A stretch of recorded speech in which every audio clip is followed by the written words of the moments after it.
It is not the critic who counts, not the man who points out how the strong man stumbles, or where the doer of deeds could have done them better.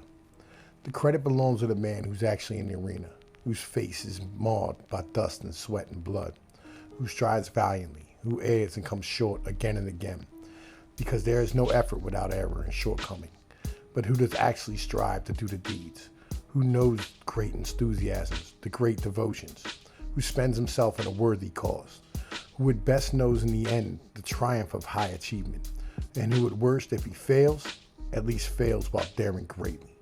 So this place shall never be with those cold and timid souls who neither know victory nor defeat. Theodore Roosevelt. Now, when I say Walmart, what do you think of? What comes to your mind?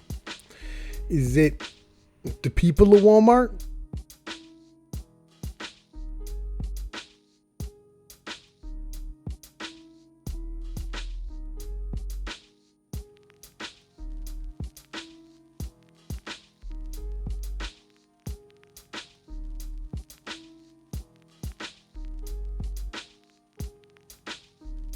How about these old commercials? Do you remember these? Rollin', rollin', rollin', keep those prices rollin'. Rollin', rollin', rollin', roll back. Roll 'em back, move 'em out, move 'em out, roll 'em back, roll 'em back, move 'em out, roll back. We're rolling back prices all over the store. Just look for Smiley to save even more.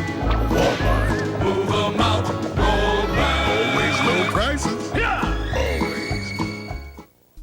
Maybe you think of all this evil empire shit that comes from these communists, these socialists and piece of garbage individuals that don't know a damn thing about economics, that don't understand word one about where this money actually comes from, about how to build a middle class. These small men whining about nonsense, how they can't provide for their families with a Walmart cashier's job. I want to tell you a story today, and I want to show you something. And really, honestly, I want to tell you the story of one man, because I think it's a story that we need to know. And you know how this channel does. We tend to break misconceptions about nonsense. It's what we spend the majority of my time doing here, is showing you, legitimately actually showing you what reality is versus what we've actually been told. All right, so to start this off really where it starts, we need to look at a man named Samuel Moore Walton. All right, he was born in 1918 and died in 1992. This is the founder of Walmart. All right, this is the guy who started the company and, you know, was screwed over every chance he took along the way, legit. You know, so let's take a little bit of a deeper dive on who this individual was. And I think it's important to understand a lot of things about him that, you know, I mean, are some of the things that kind of has in common with guys like Donald Trump or individuals like Henry Ford or Carnegie. You know, these guys who legitimately, you know, helped build this country. I'm kind of interested in that, and that's what's really important, right? So Samuel Walton was, he's an American businessman and entrepreneur, best known for founding Walmart and Sam's Club. He grew to be the world's largest corporation by revenue, as well as the biggest private employer in the world. For a period of time, Walton was the richest man in America. He was born to Samuel Walton. He was born to Thomas Gibson Walton and Nancy Lee Walton in Kingsfinger, Oklahoma. He lived there with his parents on their farm until 1923. However, farming did not provide enough money to raise a family, and Thomas Walton went into farm mortgaging. And I mean, and he ended up like foreclosing on homes during the Great Depression, which sounds terrible, but like, you take what work you can take. He and his family, now with their son James, moved to Oklahoma. They moved from one small town to another for several years, mostly in Missouri. While attending 8th grade, Sam became the youngest Eagle Scout in the state's history. He became recipient of the Distinguished Eagle Scout Award from the Boy Scouts of America. Eventually, he moved to Columbia, Missouri. Growing up during the Great Depression, he did chores to help make financial ends meet for his family. He was common at the time. He milked the family cow, bottled the surplus, and drove it to customers. Afterward, he would deliver the Columbia Daily Tribune newspapers on a paper route. In addition, he sold magazine subscriptions. Upon graduating, he was voted the most versatile boy. I don't know what the fuck that means. It means he was a hustler, right? After high school, he decided to attend college, hoping to find a better way to support his family. He attended University of Missouri as a ROTC cadet, and then he went and actually served in the military. And I mean, there's some nonsense in here about fucking secret societies and fucking college or whatever. Shut up. Legit, stop treating people like it's the dumbest shit ever. Furthermore, he elaborated that he learned from a very early age it's important for them as kids to help provide for the home, to be contributors rather than takers. Walton realized while serving in the Army that he wanted to go into retailing and go into business for himself. He joined J.C. Penney as a management trainee in Des Moines, Iowa, 3 days after graduating from college. His position paid him $75 a month. Walton spent approximately 18 months with J.C. Penney. He resigned in 1942 and anticipating to be inducted into the military service in World War II. In the meantime, he worked at the DuPont munitions plant near Tulsa, Oklahoma.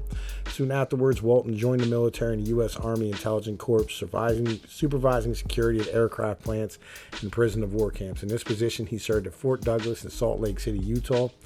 He eventually reached the rank of captain. In 1945, after leaving the military, Walton took over management of his first variety store at the age of 26 with help from a $20,000 loan from his father-in-law, plus $5,000 he had saved from his time in the Army. Walton purchased Ben Franklin's security store in Newport, Arkansas. The store was a franchise of the Butler Brothers chain. Walton pioneered many concepts that became crucial to his success. According to Walton, if he offered prices as good or better than the stores in the city that were 4 hours away by car, people would shop at home. Walton made sure the shelves were constantly stocked with a wide range of goods. His second store, the Tiny Eagle department store, was down the street from his first Ben Franklin and next door to his main competitor in Newport. With the sales volume growing from 80,000 to 225,000 in 3 years, Walton drew the attention of landlord P.K. Holmes, whose family had a history in retail.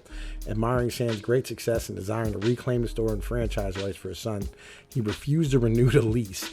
The lack of renewal option, together with prohibitively high rent of 5% of sales, were early business lessons to Walton. Despite forcing Walton out, Holmes brought the store's inventory and fixtures for $50,000, which Walton called a fair price. With a year left on the lease, but the store effectively sold, he and his wife Helen and his father-in-law managed to negotiate the purchase of a new location in the downtown square of Bentonville, Arkansas. Walton negotiated the purchase of a small discount store, the title to the building on the condition that he get a 99-year lease to expand into the shop next door. The owner of the shop next door refused 6 times, and Walton gave up on Bentonville when his father-in-law, without Sam's knowledge, paid the shop owner a final visit and $20,000 to secure the lease. He had just enough left from the sale of the first store to close the deal and reimburse Helen's father. They opened for business with one-day remodeling sale on May 9, 1950. And before he bought the Bentonville store, it was doing $72,000 in sales, and he increased it to $105 the first year, $140, and then $175. With the new Bentonville 5 and Dime opening for business and 220 miles away, a year left on the lease in Newport, the money-strapped young Walton had to learn to delegate responsibility. After succeeding with 2 stores to such a distance and a post-war baby boom in full effect, Sam became enthusiastic about scouting more locations and opening more Ben Franklin's franchises.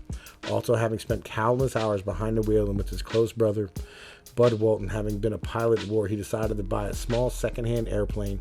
Both he and his son John would later become accomplished pilots and log thousands of hours scouting locations and expanding the family business. In 1954, he opened a store with his brother Bud in a shopping center in Ruskin Heights, a suburb of Kansas City, Missouri. With help of his brother and father-in-law, Sam went on to open many new variety stores. So he encourages managers to invest and take equity stake in the business, often as much as $1,000 in the store or to the next outlet to open. This motivated the managers to sharpen their managerial skills and take ownership over their role in the enterprise. My buddy was legitimately, he just called me tonight talking about like this with a restaurant. And I was like, yo, I don't see it in a restaurant, but maybe with this. Sam Walton is regarded as one of the greatest project entrepreneurs in the retail chain industry. He had a great passion for learning. He frequently made unannounced visits to Walmarts around the country to learn what local innovations were working, and then could be shared with other Walmarts. On one of those visits, he was puzzled by a greeter saying hello at the entrance of the store, and he asked the fellow what he was doing. The greeter explained his main job was to discourage shoplifters from taking unpaid merchandise out of the store through the entrance. Walton was delighted and shared the innovation with associates throughout his chain. Right? The first true Walmart opened on July 2nd, 1962 in Rogers, Arkansas, called the Walmart Discount Store. It was located, He launched a determined effort to market American-made products. Included the effort was a willingness to find American manufacturers who could supply merchandise for the entire Walmart chain at a price low enough to meet the foreign competition. As the major store chain grew, it caught the attention of Walton. He came to the knowledge that his one-stop shopping center format was based on Meader's original innovative concept. Contrary to the prevailing practice of American discount chain stores, Walton located stores in smaller towns, not larger cities, to be near consumers. The only option at the time was to open outlets in small towns.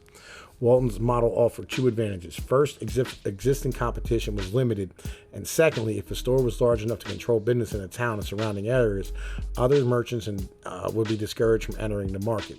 To make his model work, he emphasized logistics, particularly locating stores within a day's drive of Walmart's regional warehouses, and distributed through its own trucking service. Buying in volume and efficient delivery permitted sale of discounted name brand merchandise, thus sustained from the 1977's. Sustained growth from 1977's 190 stores and 1985's 800 was achieved. Walmart is a privately controlled economic institution, has both positive and negative impact everywhere. It establishes a store and creates the so-called Walmart effect. So, with all that being read to you, to understand like who Sam Walton was, right? Understand the process of what he tried to do. All right, legitimately, what he tried to do for our country was huge. And what the Walmart still does today is massive. But let's start with this article from 1985. It might shed some light on what I'm talking about. All right, this is an article from 1985 from Walmart's Buy American by Peter T. Kilborn, special to the New York Times. This is from the archive. It's a digitized version of an article from the Times print archive before the start of online publication in 1996. They actually, are doing their job and wanted to preserve these articles. And I think it's important, and I'd like to thank them very much for this. I'm not saying I'm gonna buy an account from you yet, until you stop being liberal douchebags, but I want to thank you for preserving these old articles that legit help me do my job. Sam M. Walton, the down-home Arkansas retail executive, is upset about the flood of imports, and he's aiming to do something about it. As the chairman of Walmart Stores, a 753-unit discount chain that operates largely in rural communities, Mr. Walton, who Forbes has estimated to be worth more than $2 billion, sees his small-town customers losing their jobs as factories close because of imports. In February, he wrote to 3,000 American manufacturers and wholesalers, telling them that the chain wanted to buy more American goods. Our continued success depends on our mutual reaction to a very serious problem with regard to the balance of our trade deficit. He said in a letter, Walmart reports that it so far has written new orders with 4 suppliers as a result of 66-year-old Mr. Walton's appeal. What Walmart is doing follows in the footsteps of Henry Ford, proclaimed A. Gary Schilling, an economic consultant in New York. Ford said if you pay your workers enough, they're not going to be able to buy Fords. Walmart is saying if you don't buy the workers' goods, they're not going to be able to buy your goods. It's all in Walmart's enlightened self-interest. These approaches sometimes turn Buy American campaigns fly in the face of conventional economics. They limit competition and usually mean higher prices for consumers. American consumers tend to be price-wary shoppers, so if imports are cheaper, they go to the stores that sell them. Also, Walmart is swimming against an awesome tide. Although its sales last year, mostly of American-made goods, were $6.4 billion, which put it only behind Kmart Corporation among discounters. Such a figure pales alongside the ever-rising American trade deficits. And Walmart by itself is unlikely to make much of a dent. The only beneficiaries of Walmart's policies thus may thus be its competitors. If you can buy domestically, we would much rather do that, but we're looking for the best value for the customer, said A. Robert Stevenson, Vice President for Corporate and Public Relations at Kmart. We're for free trade, said Robert Ulrich, President of the third-ranking Target Stores discount chain division of Dayton Hudson's. We're the customer's representatives, and we try to get the best deal for that customer. But Wall Street analysts who monitored Walmart are impressed by Mr. Walton's campaign. He has a leadership role in American retailing. I just got goosebumps, said Walter Loeb, a retail industry analyst at Morgan Stanley and Company.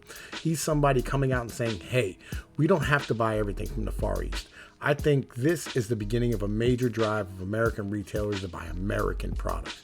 Mr. Walton did not say that Walmart would pay more for American-made products or undermine the company's competitive advantages as a discount store. But Walmart executives say that indeed they will sometimes pay a little more for American goods than shave the markups they put on their goods. Let that sink in a fucking minute. Let that sink in a fucking minute. But that's not the point, said David Glass, president of Walmart. The point, Mr. Glass said, is to look differently at the cost of buying imports and to modify the company's ways of doing business with domestic suppliers to help keep their costs down. On April 2nd, Walmart signed its biggest order yet under its Buy American program. It ordered 400,000 portable electric fans from Lasco Metal Products of Westchester, Pennsylvania, a deal worth more than $3 million. Lasco will produce most of Walmart's fans in Franklin, Tennessee, and Fort Worth, which are the hearts of Walmart's territory. Walmart previously bought such fans from the Far East, but because of such competition from imports, Lasco had to cut back its employee rolls by 30% over 10 years. This order will bring us right back to where we were then, said William Weber, a vice president of Lasco. And they still sell Lasco to this day. Walmart has also ordered men's flannel shirts from Ferris Fashions in Brinkley, Arkansas, men's printed dress shirts from the Capital Mercury Shirt Corporation in Manhattan, and stackable metal garden chairs from Flanders Industry in Fort Smith, Arkansas. All new orders placing business previously done with the Far East.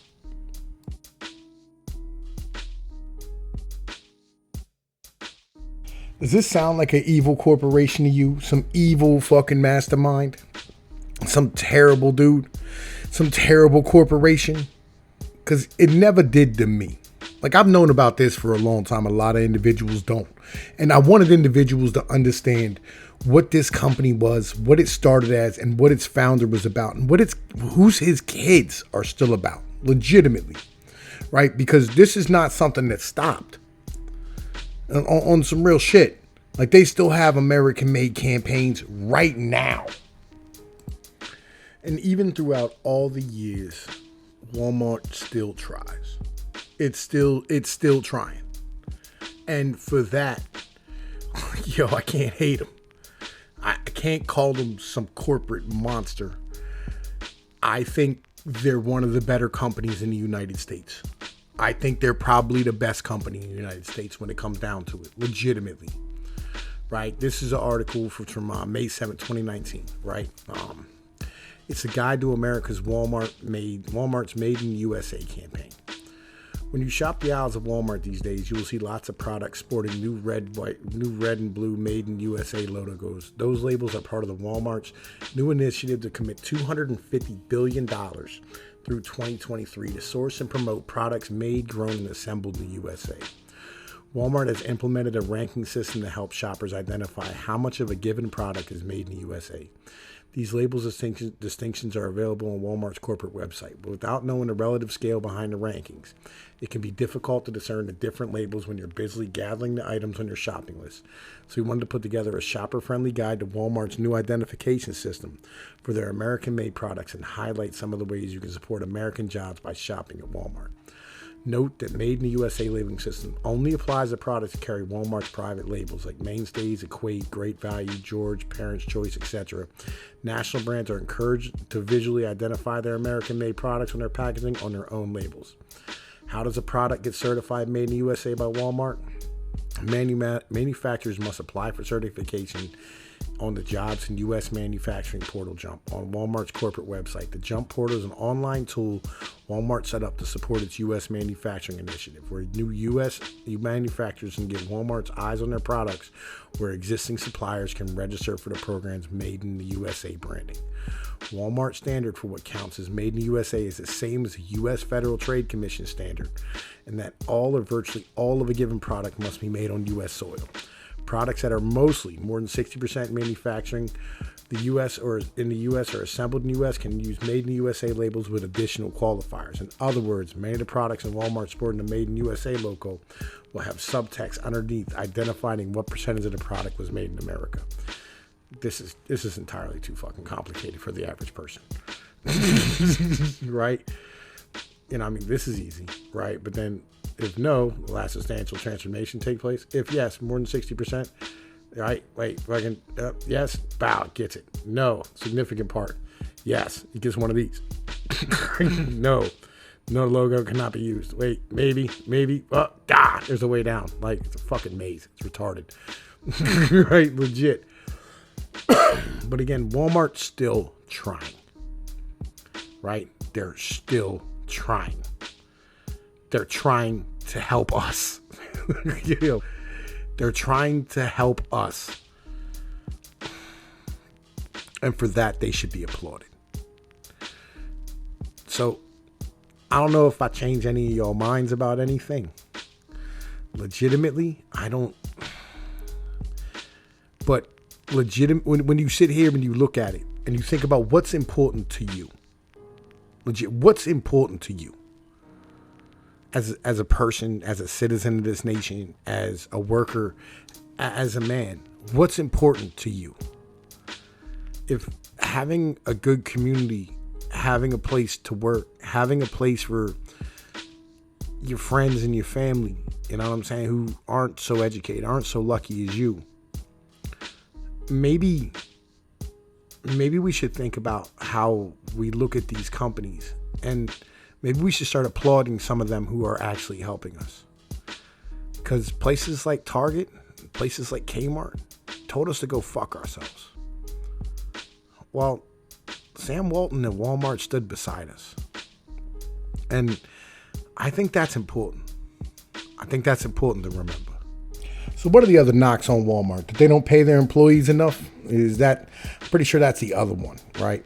So how about we knock that misconception out your head right now as well? All right, so a lot of people complain about Walmart for their pay practices, right? The amount of money that they actually give their employees, okay? And so I actually know like what Walmart's pay scale is. Back in like 2003, I was making like $12 an hour at Walmart, right? On some overnight stocking type of shit. So let me put it like this, right? When you stand here and you look at how much the average scale of the pay is, right? It's $10.76 an hour. And I told you I was making 12. And that was back in like 2003, right? That's what, 17 years ago? You know what I mean? Like, and the pay has gone up since then, right? The average, hourly rate is $8 to $15 an hour. Bonuses, whatever, profit sharing. I've never heard of this, and I've never seen nobody get commission on a retail job, right? But once you go down and start looking at it, right, Walmart stores pays on average $11 an hour to retail sales associates. Home Depot pays $12. Target only pays $11. Macy's $10. T-Mobile $11. JCPenney's $10. Kohl's $10. And Lowe's and Home Improvement $13, right? So the top respondents to the job for retail sales associates are from companies like Walmart stores, Home Depot, and Target corporations. Reported salaries are highest at the Home Depot, where the average pay is $11.59. Other companies that offer high salaries for this role include Walmart stores and Targets at $11.31 and $11.14 respectively. So here's the deal. The difference between Walmart and Home Depot, which is, the highest, one of the higher ones on here, right, is legitimately what, like 18 cents, right? When it really comes down to it, right? And JCPenney pays the lowest at around $9.66 per hour. Kohl's department stores and Macy's also pay on the lower end of scales, paying $9.84 and $9.88 respectively. And when you talk about Walmart coming into your town and closing down jobs, legitimately, those people usually make more money at the Walmart. They're not closing down like good jobs. They're not closing down manufacturing or trucking or warehousing. No. They're closing down like garbage grocery stores, right? Like the really bottom end grocery stores, the ones that are paying like $7.45 and $8.25. These garbage ass paying jobs, like they're fucking trash. I remember because I used to work for them companies too. They close down those type of stores, all right? And they close down these retail places, legit, like Kohl's and Macy's and JCPenney's. And I have no problem with it, legit. Because you know what? These people pay their employees dick. Same with Sears. Go to Sears and ask how much an employee is getting paid, and they'll tell you they're making like $8 an hour. All right, so the next time somebody comes up to you and starts talking all that good shit and that communist nonsense about how much money Walmart pays people, legitimately, you look at them and you tell them like, yo, you're full of shit. You know what I mean? Because they are full of shit. And I understand like that's not a lot of money. But for retail, that's not bad. Legitimately, that's not fucking bad in any way, shape, or form. Because I remember working in places like Party City making like $9.85. Legit. Like, retail does not pay a lot of money. It never has and it never will. Legit. I wanted to throw this in here because it's important that we include information into what we're doing. Legit. Because like a lot of people, they talk a lot of good stuff. They really do. But the reality is like these people are worth what they're worth. Retail is not, it's not a high paying thing. It's legitimately not. It's made for housewives. To have a part-time job or for kids. And I know there's adults doing those jobs because of the fact like felonies, and all the nonsense and part-time gigs. And I get all that. I do. Like, I'm not heartless. But on the same point, we shouldn't be looking at it as the same way you look at a manufacturing job where you're building a car or you're building, a computer or whatever the case might be, because they're not the same skill level. These are, legitimately things that you could replace an individual that doesn't speak any English, right? With an English speaker, and you won't miss a beat. You actually might get a better person because like at least that person came out of another country and figured out how to leave where they came from. So that's just wanted to put that out there real quick. So how to wrap this up? Well, I wanted to get into this video because I saw somebody put up some stuff, and like about like tunnels going from like Maine to Washington, D.C. and out to Colorado that were just for Walmart people. It's not an evil company. They're not a bad company. They're not a bad company to work for. They're not a bad company in your town. They're not a bad company for anything. These are just the complaints of whiny millennials. That's really what this is. Like you go, yeah, man, it's knocking out some of these small businesses on, Main Street or whatever the case might be. But the reality is most of them have terrible business practices and they don't do things well. And when Walmart comes into your town, they offer a lot of jobs and a lot of opportunities. And there's going to be a Walmart facility within a day's drive of where you are. So there's a good chance that warehouse is going to be paying $22, $23 an hour. And if you really have some chutzpah, some willingness to go out here and get it done, it's the type of company that legitimately will help you every step of the way in selling your manufactured American goods.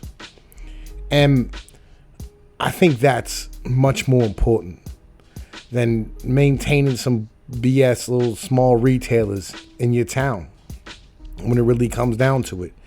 Because good jobs don't come from the end of the line, the end of production.